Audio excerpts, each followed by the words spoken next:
બાપુ એક સુંદર મજાનો સત્ય ઘટનાનો પ્રસંગ છે અને આ પ્રસંગમાં આજે આપણે વાત કરવી છે સરહદના વીર રણછોડદાસ રબારી એટલે કે રણછોડદાસ પાગી વિશે। રણછોડદાસને જનરલ સેમ માણેકશા પ્રેમથી પાગી કહેતા હતા। પાગીનો અર્થ થાય છે માર્ગદર્શક, પથદર્શક। રણછોડદાસ પાગીએ ભારતીય ભૂમિ સેનાને યુદ્ધોમાં ભોમિયા તરીકે મદદ કરી હતી। રણછોડદાસ રબારીનો એટલે કે રણછોડદાસ પાગીનો જન્મ ભારત પાકિસ્તાન સરહદ નજીક આવેલા પેથાપુર ગામરસમાં થયો હતો, જે હાલ પાકિસ્તાનમાં છે। 1947માં ભારતના ભાગલા પછી તેઓ ભારતમાં સ્થળાંતરિત થયા। રણછોડદાસ પાગી એટલે કે રણછોડદાસ રબારીનું પૂરું નામ રણછોડભાઈ સવાભાઈ રબારી છે। 9/9/1901 થી 18/1/2013 ભારતીય સેનાવતી સ્કાઉટ તરીકે કામ કરતા। તેમની વાર્તા 2021ની film Bhuj the pride of ઇન્ડિયામાં દર્શાવવામાં આવી છે, જેમાં સંજય દત્ત દ્વારા ભારતીય સેનાના સ્કાઉટ અને R&AW એજન્ટનું તેમનું પાત્ર ભજવવામાં આવ્યું છે। તેઓ ગાય ઉછેરનું કામ કરતા હતા। 58 વર્ષની વયે બનાસકાંઠાના પોલીસ અધિક્ષક વનરાજસિંહ ઝાલાએ તેમને પોલીસ માર્ગદર્શક તરીકે રાખ્યા હતા અને તેમનું જીવન ત્યારથી બદલાઈ ગયું। 1965ના ભારત પાકિસ્તાન યુદ્ધ પહેલાં પાકિસ્તાનની સેનાએ કચ્છ વિસ્તારમાં ઘણા ગામડાઓ પર કબજો જમાવી લીધો। રણછોડદાસ પાગી ગ્રામજનોનો અને તેમના પોતાના સંબંધીઓ બંને પાસેથી માહિતી એકત્રિત કરવા માટે કબજે કરાયેલા વિસ્તારોમાં ગયા। આનાથી ભારતીય સેનાને ખૂબ મદદ મળી। તેમની સૌથી નોંધપાત્ર સિદ્ધિઓમાં એકમાં રણછોડદાસ પાગીએ અંધારામાં જંગલમાં છુપાયેલા 1200 દુશ્મન સૈનિકોનું સ્થાન શોધી કાઢ્યું હતું। તેમણે 1965 અને 1971ના પાકિસ્તાન સાથેના યુદ્ધો દરમિયાન ભારતીય સેનાને ઘણી મુખ્ય ચોકીઓ કબજે કરવામાં પણ મદદ કરી હતી। 1965 અને 1971ના યુદ્ધો દરમિયાન તેમના પ્રયાસોથી હજારો ભારતીય સૈનિકોનો જીવ બચ્યો હોવાનું કહેવાય છે। માણેકશા તેમના અંતિમ સમયમાં પાગી નામના આ વૃદ્ધ માણસને યાદ કરતા રહ્યા। 2008માં ફિલ્ડ માર્શલ સેમ માણેકશાને તામિલનાડુની વેલિંગ્ટન હોસ્પિટલમાં દાખલ કરવામાં આવ્યા હતા। તેમની તબિયત ખરાબ અને અર્ધજાગ્રત અવસ્થા દરમિયાન હતી। તેઓ ઘણીવાર પાગીના નામ લેતા હતા। એક દિવસ ડૉક્ટરે પૂછ્યું કે સાહેબ, આ પાગી કોણ છે? આ વાત ફિલ્ડ માર્શલ સેમ બહાદુરે પોતે જ કહ્યું અને તેના પર આધારિત છે। 1971માં ભારતના યુદ્ધ જીતી ગયું હતું અને જનરલ માણેકશા ઢાકામાં હતા અને તેમણે તે દિવસે પાગીને રાત્રિ ભોજન માટે આમંત્રણ આપવાનો આદેશ આપ્યો।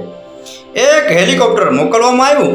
હેલિકોપ્ટરમાં ચડતી વખતે પાગીની એક થેલી જમીન પર પડી રહી અને તેને લેવા માટે હેલિકોપ્ટર પાછું ફેરવવામાં આવ્યું। અધિકારીઓએ નિયમ મુજબ હેલિકોપ્ટરમાં મૂકતા પહેલાં થેલી ખોલીને જોઈ તો તેઓ સદબદ થઈ ગયા, કારણ કે તેમાં 2 રોટલી, ડુંગળી અને ચણાના લોટના થાળી ભરેલ ગાંઠિયા હતા। ભોજનનો અડધો ભાગ સેમ માણેકશાએ અને બીજો ભાગ રણછોડદાસ પાગીએ રાત્રિ ભોજન માટે લીધો હતો। રણછોડદાસ પાગીની ભોમિયા તરીકેની કુશળતા એટલી હતી કે ઊંટના પગના નિશાન જોયા પછી તેઓ કહેતા હતા કે તેના પર કેટલા માણસો સવાર છે। માણસોના પગના નિશાન જોઈ તેમનું વજન અને તેમની ઉંમર તેઓ કહી દેતા અને કેટલા દૂર ગયા છે એ પણ અંદાજો લગાવી લેતા હતા। તેમના અંદાજો કોમ્પ્યુટર કરતાં પણ અનેક ગણો વધારે અને સચોટ હતો। 1965ના યુદ્ધની શરૂઆતમાં પાકિસ્તાની સેનાઓ ગુજરાતના કચ્છ સરહદે આવેલા વિંધકોટ પર કબજો કર્યો। આ અથડામણમાં લગભગ 100 ભારતીય સૈનિકો માર્યા ગયા અને 10,000 સૈનિકોની ભારતીય સેનાની ટુકડી એકત્ર કરવામાં આવી અને 3 દિવસ છાયરકોટ પહોંચવાનું હતું. સેનાએ પહેલીવાર રણછોડદાસ પાગીની જરૂર અનુભવાઈ. રણછોડદાસ પાગીએ ભારતીય સેના વતી સ્કાઉટ તરીકે કામ સ્વીકાર્યું. રણના માર્ગ પરની તેમની પકડને કારણે તેમને નિર્ધારિત સમય કરતાં 12 કલાક પહેલાં સેનાને ગંતવ્ય સ્થાન સુધી પહોંચાડી દીધો અને સેમ માણેકશા દ્વારા તેમને સેનાનું માર્ગદર્શન આપવા માટે વ્યક્તિગત રીતે પસંદ કરવામાં આવ્યા હતા અને સેનામાં એક ખાસ પોસ્ટ બનાવવામાં આવી હતી. પાગી એટલે કે પગનું જ્ઞાન ધરાવનાર વ્યક્તિ. ભારતીય સરહદમાં છુપાયેલા 1200 પાકિસ્તાની સૈનિકોનું સ્થાન અને અંદાજિત સંખ્યા ફક્ત તેમના પગના નિશાન આધારે જાહેર થઈ હતી અને ભારતીય સેના માટે તે મોરચે જીતવા માટે પૂરતું હતું. એવું કહેવાય છે કે તેમણે યુદ્ધ દરમિયાન સર ક્રીકની ચેનલ પર હરામી નાળામાં પણ મદદ કરી હતી, જે ઘૂસણખોરી અને દાણચોરી માટે સ્વર્ગ સમાન છે. 1971ના યુદ્ધમાં સેનાના માર્ગદર્શનની સાથે મોરચા પર દારૂગોળો પહોંચાડવાનું પણ પગીના કાર્યમાં એક ભાગ હતો. પાકિસ્તાનના પાલીનગર શહેર પર ભારતીય ત્રિરંગાની જીતમાં પાગીની ભૂમિકા મહત્વપૂર્ણ હતી. સેમ સાહેબે પોતે પોતાના ખીચામાંથી ₹300નું રોકડ ઇનામ આપ્યું હતું.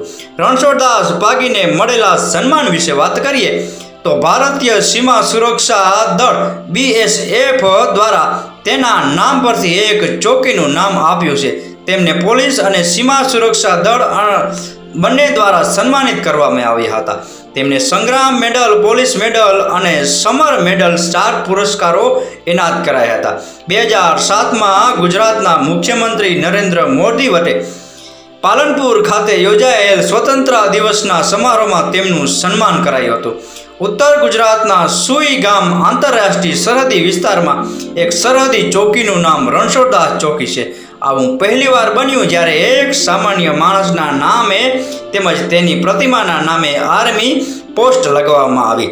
ફિલ્ડ માર્શલ સેમ માણેકશાનું 27 જૂન 2008ના રોજ અવસાન થયું હતું અને 2009માં 108 વર્ષની વયે રણછોડદાસ પાગીએ સેનામાંથી સ્વૈચ્છિક રીતે નિવૃત્તિ લઈ લીધી અને રણછોડદાસ પાગીનું 2013માં 112 વર્ષની વયે અવસાન થયું હતું. બાપુ, આ હતો રણછોડદાસ રબારી એટલે કે રણછોડદાસ પાગીના જીવન પરિચયનો પ્રસંગ.